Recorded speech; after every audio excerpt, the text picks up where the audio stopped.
There's been a huge number of memorable moments, but I think the one that will probably always stick in my mind is the day in February 2016 when our first intake of 96 students arrived at the academy. At the time, it was still pretty much a building site. We only had a few buildings completed. They were all obviously very, very different from those scholars that we now see ready to go off to university. The biggest challenge we had was around the construction. For that first year, the students were in a very, very restricted area. They were behind metal hoardings and they had very few facilities. And that challenge on the construction carried on for another 3 or 4 years, really, until we actually got to the point where we did finish, eventually, the construction. But I think everybody saw that, well, we've just got to get on with it. It was a massive career change. I spent 35 years working as an accountant. My only connection with education had been when I left university in 1975. I actually enjoyed it more at the academy than I had done in the previous 35 years. Coming to the academy, you suddenly realise that what you're doing has a direct influence on those students.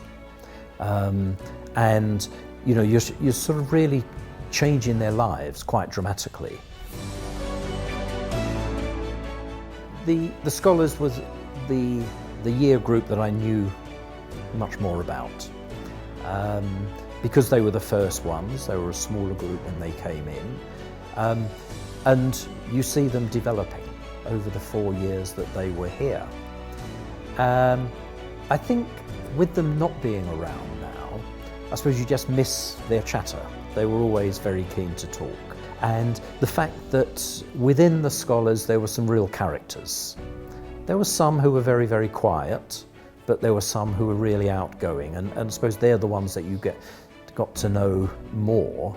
And yeah, it's different with now that they're going, or in which case some of them have gone. The scholars have going to have another life-changing experience.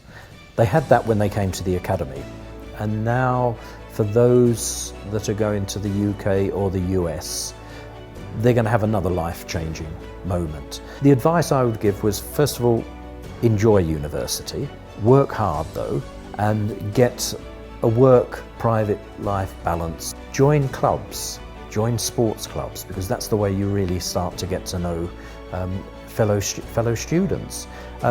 Keep in contact with your fellow scholars, even though they may be in the US or Kenya or the UK.